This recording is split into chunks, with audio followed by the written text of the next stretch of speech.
Kita ke informasi lain, kesedihan mendalam dirasakan keluarga salah satu korban insiden jatuhnya pesawat Polri tipe M28 Skytrack, yakni keluarga dari AKP Eka Barokah. Pihak keluarga berharap korban dapat ditemukan dengan selamat dan bisa berkumpul kembali dengan keluarga. Keluarga AKP Eka Barokah, warga di Sabendungan, Kecamatan Lebakwangi, Kabupaten Kuningan, Jawa Barat, tidak menyangka AKP Eka Barokah menjadi salah satu korban pesawat Polri yang jatuh pada hari Sabtu lalu.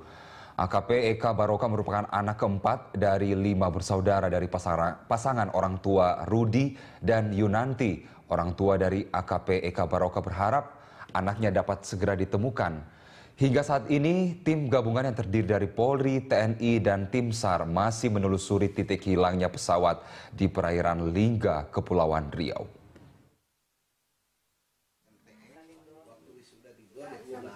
Orang tua saya dan istri saya ya mohon kepada Allah untuk minta diselamatkan. Amin. Artinya ya memang kalau sudah takdir Allah gitu. Harus ya, ada ajalnya itunya supaya segera ditemukan, dibawa ke sini. Kalau secara kita secara manusia mah beratnya minta selamat hidup-hidup gitu. Gubernur Petahana DKI Jakarta Basuki Cahayapurnama belusukan di kawasan Pulau Mas Rawamangun, Jakarta Timur. Kedatangan Ahok disambut penuh antusias oleh warga. Bahkan untuk berjalan sejauh 100 meter saja membutuhkan waktu hampir 2 jam.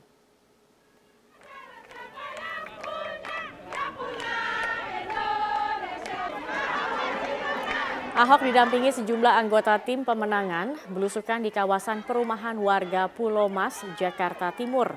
Dalam belusukan kali ini, pada awalnya Ahok mengaku ingin melihat permukiman yang dulunya kerap menjadi wilayah langganan banjir. Namun kini telah berkurang setelah normalisasi sungai selesai dilakukan. Tingginya antusiasme warga disambut baik oleh Ahok, bahkan untuk menyusuri rute belusukan yang hanya berkisar 100 meter, ini membutuhkan waktu hampir 2 jam lamanya.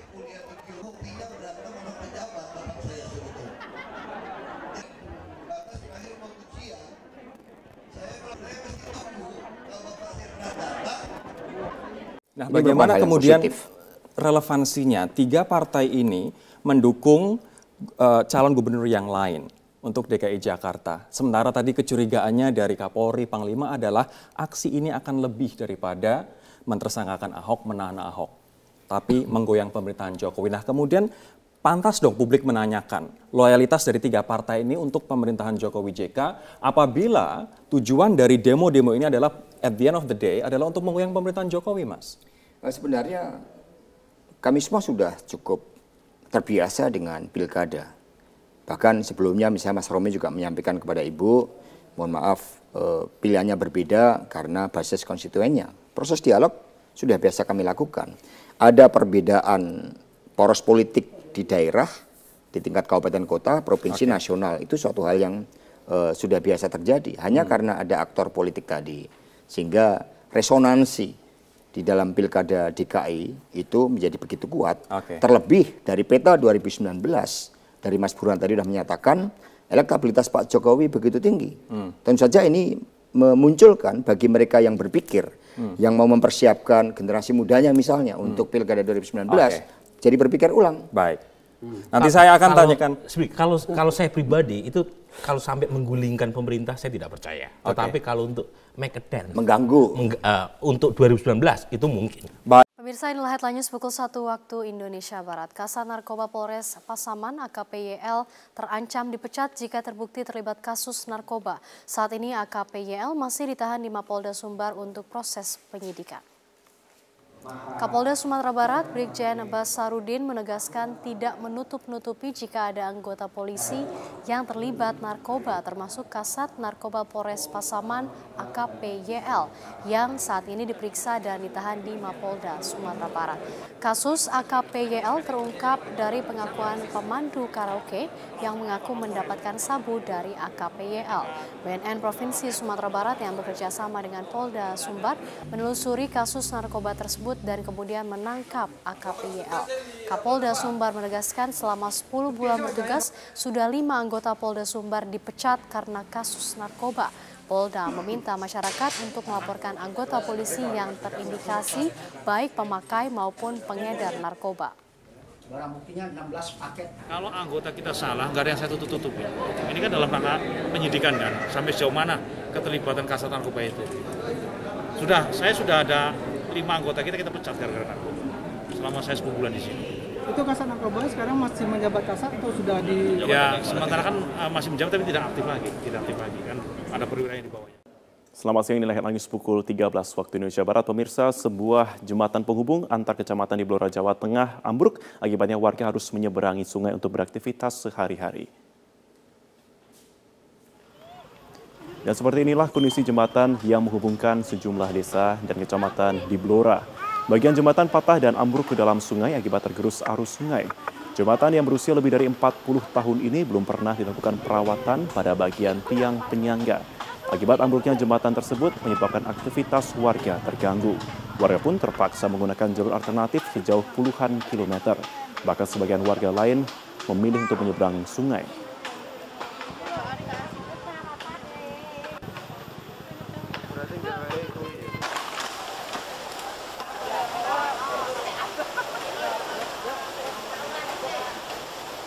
Selamat pagi pemirsa, inilah headline news pukul 3 waktu Indonesia Barat. 2 rumah warga di Majalengka, Jawa Barat rusak akibat tertimpa tebing bukit yang longsor. Warga bersama polisi membersihkan material longsoran tebing yang menimpa 2 rumah warga di Desa Cihaur, Kabupaten Majalengka. Tebing longsor diduga akibat tingginya curah hujan dalam sepekan terakhir. Untuk mengantisipasi terjadinya longsor susulan, polisi melarang warga untuk berada di sekitar lokasi longsor dan meminta warga mengungsi ke tempat yang aman. Badan Penanggulangan Bencana Daerah Kabupaten Majalengka meminta warga untuk waspada terhadap datangnya longsor apabila hujan turun selama lebih dari 2 jam.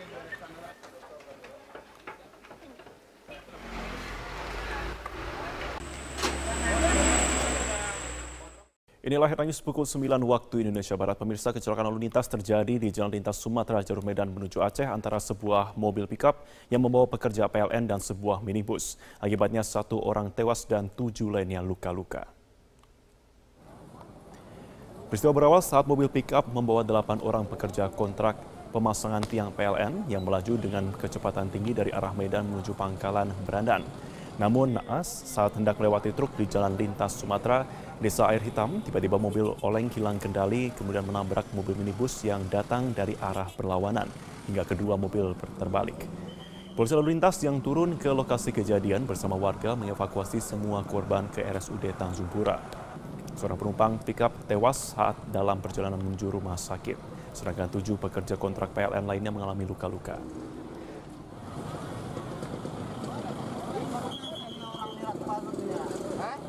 Sejumlah pimpinan kementerian dan lembaga menjadi pembicara dalam rapat koordinasi yang dihadiri seluruh gubernur di Indonesia. Panglima TNI Gatot Nurmantio ini menjadi salah satu pembicara. Kami langsung bergabung bersama rekan kami ada Desa Lampesi langsung dari kantor Kemendagri Jakarta. Dari apakah rakor yang dihadiri dengan Panglima TNI ini terkait dengan aksi unjuk rasa pada 2 Desember mendatang?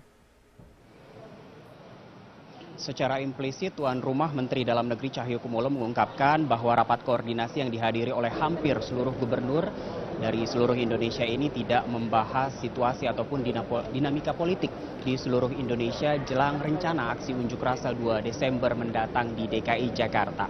Untuk kali ini rapat koordinasi pembicaranya ada 7 orang dari level pimpinan lembaga maupun kementerian dan beberapa di antaranya memang digelar secara tertutup sehingga tidak bisa diliput oleh media. Salah satu pembicara pada saat menyampaikan materi secara tertutup ialah Menko Polhukam Wiranto. Usai memberikan materinya, Wiranto mengungkapkan bahwa apa yang dia sampaikan kepada para gubernur hanyalah sebatas pemetaan keamanan politik dan hukum yang sudah dilakukan oleh pihak Menko Polhukam. Selain itu, Menko Polhukam juga menyatakan bahwa ada 3 daerah yang dinyatakan rawan terkait dengan pelaksanaan Pilkada 2017 tahun depan, diantaranya ialah Aceh, DKI Jakarta, dan juga Papua. Ketiga daerah ini dianggap memiliki indikasi penuh rawan atau indikasi yang tinggi terhadap tingkat kerawanan pada gelaran pilkada mendatang. Namun Wiranto menolak untuk menjabarkan apa saja indikasi-indikasi tersebut, sehingga ketiga daerah tadi yaitu Aceh, DKI Jakarta, dan juga Papua dikatakan sebagai daerah yang rawan untuk gelaran pilkada mendatang. Selain itu, ada satu aspek yang dianggap rawan dalam pilkada nanti, yaitu kemungkinan terjadinya penyalahgunaan kewenangan yang dilakukan oleh kontestan ataupun pasangan petahana. Selain itu, Panglima TNI Jenderal Gatot Nurmantio juga baru saja memberikan koordinasinya di hadapan para gubernur secara terbuka. Ada satu pendapat yang dikeluarkan atau satu poin yang saya garis bawahi dari apa yang disampaikan oleh Panglima TNI terkait dengan rencana aksi demonstrasi 2 Desember mendatang. Panglima mengungkapkan bahwa jika demonstrasi 4 November kemarin betul-betul dari hati dan hanya fokus kepada penegakan hukum kasus Ahok, sementara untuk demo 2 Desember nanti sudah ditunggangi oleh pihak asing. Bahkan Panglima juga menyebut sejumlah negara. Kita lihat pernyataannya. Dan pasti akumulasi luar pun ikut. Kenapa? Karena tanggal 20 kemarin saya dikejutkan berita bahwa Habib Rizik dianiaya oleh oknum Kostrad sampai masuk rumah sakit. Saya cek tidak ada. Dan saya telusuri berita itu ada 2 sumbernya, dari wilayah Australia dan New Jersey, USA. Menteri Dalam Negeri Cahyokumolo tadi usai Panglima TNI memberikan pemaparannya meminta kepada seluruh masyarakat Indonesia untuk betul-betul cerdas dan menyikapi dengan bijak mana yang perlu dilakukan dan mana yang tidak, agar keutuhan bangsa Indonesia tidak mudah dipecah belah oleh pihak asing, terutama dari negara-negara lain yang memiliki kepentingan di Indonesia untuk memecah belah bangsa. Zakia. Oke, saya akan tanya dulu, ada kuasa hukum dari Buniani, Pak Aldwin Rahardian. Pak Aldwin, selamat malam. Ya, malam. Ya, Pak Aldwin, saya mengutip pernyataan Anda mengatakan bahwa penetapan tersangka dari klien Anda, Buniani, ini tidak adil. Kenapa penyebabnya? Ya, itu dirasakan oleh Pak Buniani. Artinya begini, prosesnya kurang fair. Meskipun itu hak tersendiri ya, penyidik, baik itu dia punya hak subjektif ataupun objektif. Hanya kemudian pertama begini kronologisnya. Beliau dipanggil itu pertama kali sebagai saksi, ya. Beliau datang, terus kemudian pemeriksaan dimulai, berakhir di kurang lebih pukul 20, pukul 8. Ketika selesai penandatanganan BAP, langsung disodorkan surat penangkapan, ya kan? Dan hal itu tidak lazim begitu menurut kami. Karena apa? Yang lazim harusnya seperti apa menurut Pak Buni Anda? itu kan ada di kantor. Begini, tidak perlulah surat penangkapan itu keluar. Sekarang dengan kasus yang sama, apple to apple misalkan dengan Pak Ahok, keluar nggak surat penangkapan? Sampai kemudian 1 kali 24 jam diperiksa di Polda Metro misalkan. Kan tidak juga. Apalagi yang bersangkutan datang ke kantor. Buat apa begitu keluar surat penangkapan, ya kan? Tapi lagi-lagi itu ya hak penyidik, kita hargai. Tapi kemudian itu disesalkan oleh klien kami, Pak Buniani, bahwa ini tidak equal. Ya. Kalau tidak adil, Anda ada rencana untuk peradilan status tersangka klien Anda, Pak Aldwin? Ya, kita nanti akan kaji secara bersama, tapi tentunya akan seperti itu. Karena apa? Pertama, ini tidak digelar secara terbuka. Ya, gelar perkaranya harusnya terbuka seperti apa yang terjadi pada kasus Pak Ahok. Terbuka di sini bahwa satu sama lain menyodorkan para saksi ahli. Ya, apalagi yang dituduhkan ini Undang-Undang ITE pasal 28 ayat 2. Ya, di mana sangat multi interpretasi. Apalagi yang dipersoalkan kan sudah bukan video lagi. Video itu sudah tuntas dan pemeriksaan forensik Barreskrim tidak ada persoalan. Tidak ada yang mau kata-katik itu video itu. Tapi itu kan yang utama karena pertama kali sumbernya adalah Pemprov DKI. Yang kedua, ya, yang dipersoalkan itu adalah caption. Ya, caption, intisari dan pendapat pribadi Pak Buni. semua orang melakukan hal yang sama. Pak Buni mengupload ulang itu tanggal 6 Oktober. Ya, dia mengupload ulang dari media NKRI, ditambahkan caption di bawahnya. Ya. Nanti saya akan bacakan ya Pak. Saya akan bacakan Pak Arwin melakukan hal yang sama. Supaya pemirsa juga paham apa yang disangkakan terhadap klien Anda Buniani ini. Tersangkanya adalah kasus dugaan pencemaran nama baik dan penghasutan terkait SARA, bukan karena mengupload video tersebut. Nanti saya akan bacakan 3 paragraf yang kemudian dianggap pihak kepolisian sebagai salah satu alat bukti. Kami lanjutkan pemirsa sesaat lagi. Tetaplah bersama kami di Prime Time. Bismillahirrahmanirrahim. Assalamualaikum warahmatullahi wabarakatuh. Pertama-tama saya ingin menyampaikan terima kasih kepada seluruh jajaran pimpinan KPK yang telah menginformasikan mengenai kejadian operasi tangkap tangan terhadap salah satu staf di Direktorat Jenderal Pajak.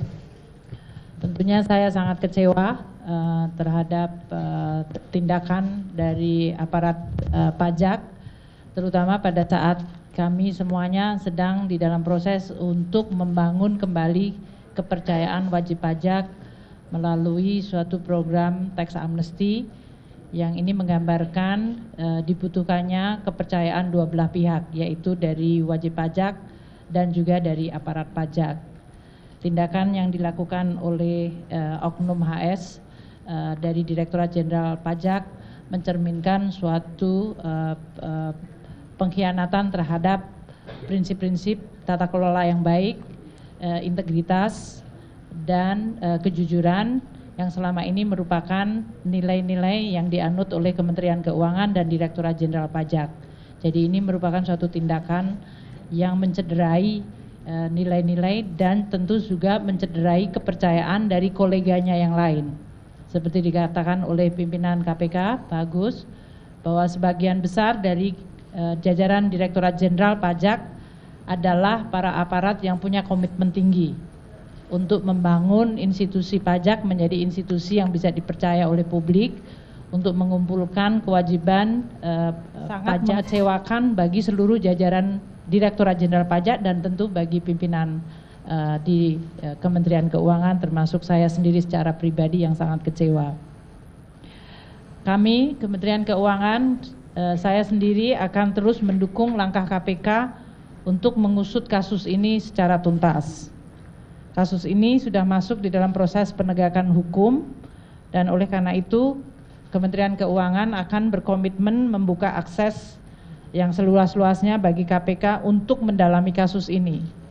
Karena saya sangat menginginkan bahwa momentum ini akan menjadi salah satu trigger atau pemicu yang kredibel bagi pembersihan dan perbaikan Direktorat Jenderal Pajak. Kalau kami selama ini berkomunikasi bahwa melalui tax amnesty dan reformasi kami ingin membangun kepercayaan publik, maka kami menganggap bahwa hikmah dari OTT ini adalah suatu upaya yang jauh lebih sistematis dan kredibel untuk membangun Direktorat Jenderal Pajak yang bersih dari korupsi dan memiliki nilai integritas yang baik. Kami juga akan bekerja sama dengan KPK untuk mengintensifkan berbagai upaya pencegahan korupsi dan memperbaiki sistem tidak hanya di Direktorat Jenderal Pajak, tadi di Kementerian Keuangan keseluruhan. Kami menganggap bahwa Kementerian Keuangan merupakan lembaga yang sangat penting, sangat strategis yang memiliki amanah untuk mengelola keuangan negara secara bersih dan kredibel. Dan itu tidak mungkin dilakukan secara sendiri tanpa ada bantuan dan dukungan dari institusi yang kredibel seperti KPK. Sehingga saya sangat menyambut dan meminta untuk KPK membantu kami. Sehubungan dengan reformasi di Direktorat Jenderal Pajak yang telah saya sampaikan beberapa saat ini, maka saya akan segera membentuk dan mengumumkan tim reformasi di Direktorat Jenderal Pajak yang tidak hanya menyangkut masalah korupsi, tapi menyangkut ada 5 hal yang sangat strategis. Yang tentu pertama adalah masalah SDM dan Code of Conduct, yang ini menyangkut masalah integriti, pembersihan terhadap aspek-aspek korupsi, tapi lebih kepada juga perbaikan skill, kompeten, dan profesionalisme. Yang kedua adalah menyangkut masalah information system dan database, karena ini akan sangat membantu kami untuk mengidentifikasikan kewajiban dari wajib pajak secara objektif dan mengurangi interaksi dari aparat pajak secara tidak perlu yang kemudian bisa menimbulkan berbagai transaksi seperti yang terjadi pada OTT ini. Yang ketiga, kami perlu dan memandang penting untuk memperbaiki bisnis proses. Selamat malam, Anda menyaksikan Headline News pukul 21 waktu Indonesia Barat. Pemirsa, Polda Metro Jaya telah menetapkan Buniyani sebagai tersangka terkait dugaan pencemaran nama baik. Untuk mengetahui informasi selengkapnya, kita simak langsung mendengarkan keterangan pers dari Kabid Humas Polda Metro Jaya, Kombes Pol Awi Setiono. Romawi 10 2016 PMJ di Reskrimsus pada tanggal 7 Oktober 2016. Kita ketahui bersama bahwasannya LP tersebut pelapornya adalah Andi Windo Wahidin SHMH. Kasusnya tentang pencemaran nama baik dan penghasutan atau SARA. Adapun untuk identitas terlapor, yaitu nama BY, jenis kelamin laki-laki, tempat tanggal lahir Lombok Timur 16 Mei 1969, pekerjaan dosen agama Islam, Kewarganegaraan Indonesia, alamat Kalibaru, Permai, Blok B2, nomor 15, RT 002007, Kelurahan Kalibaru, Kecamatan Cilodong, Depok, Jawa Barat. Hasil dari proses penyidikan selama ini yang telah dilakukan oleh Subdit Cybercrime Polda Metro Jaya sudah melakukan pemeriksaan terhadap saksi-saksi, kemudian saksi ahli, sampai dengan hari ini kita telah melakukan pemanggilan terhadap terlapor. Tadi pagi sekitar jam berapa tadi Pak Roberto? Jam 11 ya. Ya, kita panggil jam 10, jam 11 hadir sebagai saksi. Dan tadi sampai dengan pukul sekitar 19.30 ya, selesai dilakukan pemeriksaan sebagai saksi. Namun demikian dengan hasil pemeriksaan, hasil konstruksi hukum, pengumpulan alat-alat bukti dari penyidik, pada kesempatan malam hari ini sekitar pukul 20.00 dengan bukti permulaan yang cukup, yang bersangkutan saudara BY kita naikkan statusnya menjadi tersangka. Bahwasanya yang bersangkutan dari tuduhan persangkaan oleh pelapor terkait dengan pencemaran nama baik dan penghasutan SARA yang dapat kita penuhi terkait dengan unsur-unsur perbuatan pidananya, yaitu terkait dengan Ini ada informasi terbaru, kami baru saja mendapatkannya. Telah terjadi gempa yang cukup besar yang mengguncang wilayah Jepang. Gempa berpotensi menimbulkan tsunami. Gempa mengguncang dengan kekuatan sekitar 6,9 hingga 7,3 skala Richter. Gempa terjadi di wilayah timur laut Jepang pagi ini dan berpotensi terjadi tsunami. Tsunami diperkirakan akan menyapu wilayah prefektur Fukushima, Jepang. Gelombang tsunami diperkirakan mencapai ketinggian 3 meter yang akan menyapu wilayah timur laut. Badan Geologi Amerika Serikat mengatakan gempa berkekuatan 6,9 skala Richter dengan kedalaman sekitar 11,3 km. Namun Badan Geologi Jepang memperkirakan gempa berkekuatan 7,3 skala Richter ini terjadi pada pukul 6 pagi waktu Jepang di perairan Fukushima. Di wilayah timur laut Jepang terdapat 4 lempeng tektonik yang memungkinkan terjadi gempa setiap tahunnya. Sebelumnya beberapa tahun lalu wilayah ini juga pernah diguncang gempa yang cukup hebat. Waktu itu reaktor nuklir Fukushima rusak berat dan warga harus dievakuasi. Sementara pada bulan April lalu gempa mengguncang prefektur Kumamoto di wilayah selatan Jepang. 1.700 orang dievakuasi dan 50 orang meninggal dunia.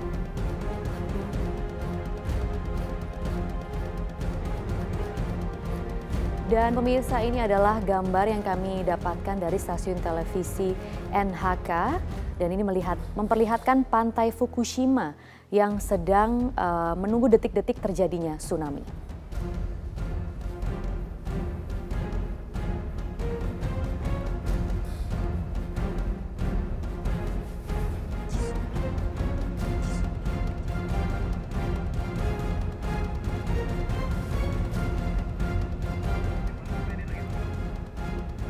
Ya, Jepang memang merupakan negara pemirsa yang sering terjadi gempa yang juga berpotensi terjadi tsunami dan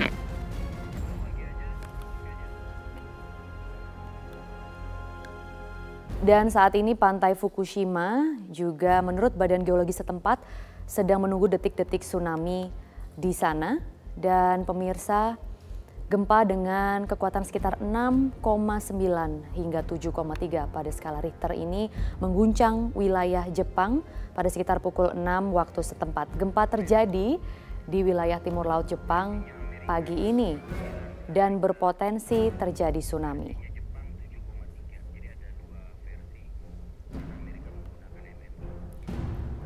Dari Badan Geologi setempat sendiri, gempa ini diperkirakan mencapai 7,3 skala Richter. Dan gempa ini akan menyapu wilayah timur laut.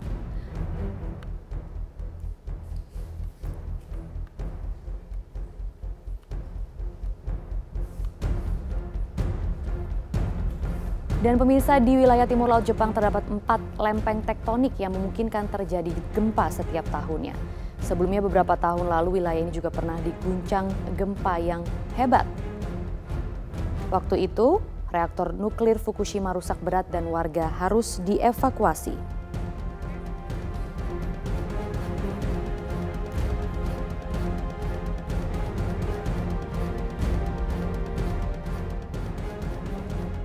Oke, Mas Burhan, kalau misalnya menurut Anda, apakah betul kasus penistaan agama yang diduga dilakukan oleh Pak Ahok ini kemudian menjadi pintu masuk untuk melakukan aksi yang lebih jauh, yakni aksi makar? Begini, kalau kita lihat ya sinyalemen yang terjadi mengikuti kasus Al-Maidah 51 itu terlalu kecil kalau sasarannya hanya Pak Ahok.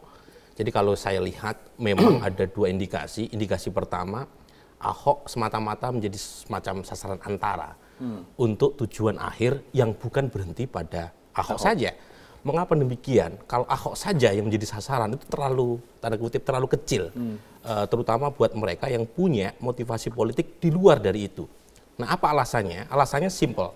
Jokowi menjelang 2 tahun pemerintahan, kita survei bulan Agustus 2016, itu di tingkat massa, itu tingkat kepuasannya mencapai 68%. Jadi tidak bisa dilepaskan dari konsolidasi kekuasaan Jokowi yang relatif sudah mature gitu ya di tingkat massa, dan saat yang sama itu dibarengi dengan konsolidasi di tingkat elit. Ada 69 kursi kekuatan Jokowi di DPR. Nah, yang menarik buat saya adalah ketika lapisan elit dan massa sudah berada di belakang pemerintahan nasional, kemudian ada pintu masuk melalui oposisi jalanan.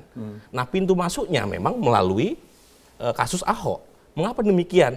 Karena kalau sudah bicara faktor primordial, itu rasionalitas berhenti. Dan kebetulan memang harus diakui, pernyataan Ahok itu politically incorrect gitu loh. Karena dia sudah masuk pada wilayah Ahok yang diyakini oleh sebagian orang. Gimana? Kenapa kemudian yang disasar Ahok tapi tujuannya jauh lebih dari itu? Siapa yang kemudian ini nggak bisa dilepaskan dari 2019. Kalau misalnya Jokowi terlalu kuat di tingkat massa dan di tingkat elit, sulit untuk bisa menyaingi Jokowi di 2019. Jadi ada dua tujuan utamanya. Pertama, kalau misalnya tidak dibikin semacam make a dance, dibikin semacam dance itu semacam kelemahan gitu ya dari sekarang terhadap Jokowi, itu susah untuk mengalahkan di 2019. Yang kedua, harus diakui ada juga pertarungan internal siapa yang mau mendampingi Jokowi. Dan Ahok merupakan salah satu favorit. Kandidat. Setidaknya kalau kita survei bulan Agustus, dia paling tinggi elektabilitasnya sebagai cawapres Jokowi. Kalau kemudian kasus ini itu praktis selesai sebenarnya buat Ahok kalau ingin menjadi cawapres. Kita harus jeda terlebih dahulu. Ada persoalan internal juga. Hingga sore ini proses pencarian 15 nelayan KM Mulia Jati masih berlangsung, dan untuk mengetahui perkembangan terbaru proses pencarian, rekan Ferry Prihardi akan menyampaikan laporan selengkapnya langsung dari Tuban, Jawa Timur. Ferry, apakah pencarian dari tim SAR sudah membuahkan hasil, Ferry? Ada sekitar pukul 13.30 atau 1 jam setengah yang lalu, tim di posko antemortem DVI yang ada di dermaga PT TI ini mendapatkan informasi dari tim pencarian yang berada di titik lokasi bahwa sudah ada 3 nelayan yang ditemukan pada pencarian dari pagi hingga siang hari ini. Namun ketiga yang sudah ditemukan tersebut belum diketahui identitasnya, dan 3 ditemukan dalam kondisi tewas. Saat ini ketiganya tengah dalam perjalanan untuk dibawa ke dermaga untuk selanjutnya diidentifikasi oleh tim dari Disaster Victim Identification Bidokes Polda Jawa Timur. Nanti 3 yang sudah ditemukan tersebut akan dibawa untuk selanjutnya diidentifikasi di RSUD Tuban, dan proses identifikasi dengan menginput atau memasukkan seluruh informasi yang berasal dari seluruh pihak, baik itu dari pihak pemilik kapal, pihak keluarga, dan juga pihak kepolisian, masih terus dilakukan hingga saat ini. Terhitung sejak pukul 14 tadi, 15 identitas sudah diketahui secara nama, dan 2 nama yang baru masuk adalah atas nama Budi Kurniawan ataupun Wawan, dan juga Marto atau Andri. Keduanya merupakan warga Kecamatan Jekulo, Kabupaten Kudus. Dan saat ini sambil menunggu proses pencarian di lautan yang berkisar 40 km dari pantai di Tuban ini masih terus berlangsung. Diperkirakan batas pencarian untuk hari ini akan berlangsung hingga pukul 17 ataupun 17.30 melihat kondisi cuaca dan juga melihat kondisi pencahayaan, karena proses pencarian tidak mungkin dilakukan setelah malam hari. Ade. Ya, Ferry, lalu bagaimanakah dengan kemungkinan penyebab terjadinya tabrakan tersebut, Ferry? Ya, dari informasi yang kami kumpulkan dari tim kami di Surabaya yang mewawancarai Kasih Tertib Pelayaran di Kesyah Bandaran Utama Tanjung Perak, bahwa segala kemungkinan bisa saja terjadi, namun penyebab pasti dari 2 kapal yaitu MV Tyson 4 yang berbendera Vietnam dan juga KM Mulia Jati masih harus diteliti hingga nanti akan ditemukan kemungkinan ataupun penyebab pastinya. Namun kemungkinannya sampai saat ini ada 2 kemungkinan besar. Yang pertama adalah KM Mulia Jati tidak menyalakan lampu penerangan sehingga kondisi tersebut gelap, dan KM Mulia Jati tidak terlihat oleh MV Tyson 4 sehingga tertabrak. Kemudian kemungkinan lainnya adalah MV Tyson 4 tidak menyalakan radar sehingga tidak bisa mendeteksi keberadaan kapal-kapal yang berada di sekitarnya, sehingga timbullah atau terjadilah tabrakan tersebut. Namun secara ketertiban dari kedalaman kapal tersebut berlayar, 2 kapal tersebut berlayar, dan juga jalur tidak ada yang dilanggar atau tidak ada yang salah, dan sampai saat ini harus dilakukan pendalaman lebih lanjut untuk mengetahui penyebabnya.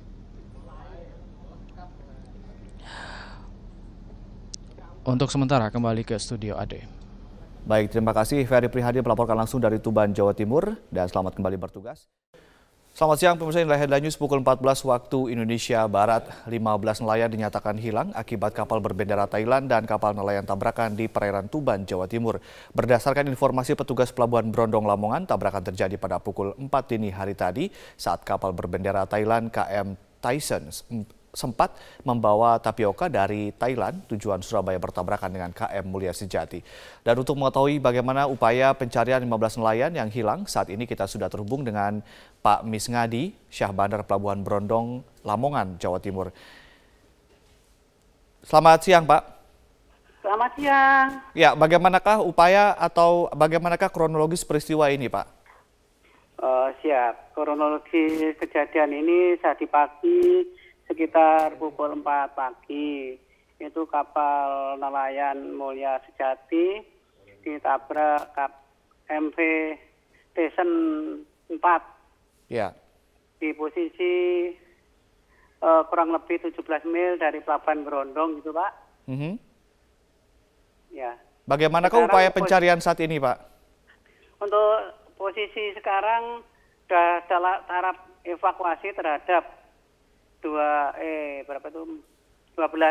orang yang selamat. Untuk yang 15 masih belum diketahui nasibnya. Jadi ini yang 12 untuk dievakuasi ke Pelabuhan Lamongan Sorbes untuk mendapatkan pertolongan lebih lanjut gitu Pak. Jadi masih 15 orang masih dicari ya Pak Misngadi ya? Siap, ini Basarnas beserta tim lainnya menyisir para korban tersebut untuk mencari keberadaan mereka gitu Pak. Baik, Pak Misngadi, dari 15 orang yang masih dicari, apakah warga negara mereka semua warga negara Indonesia Pak? Oh, yang dicari ini warga negara kita Pak. Ini baik. Nelayan dari Juwana, Jawa Tengah gitu Pak. Ya. Baik, terima kasih Pak Misngadi telah memberikan informasi kepada kami.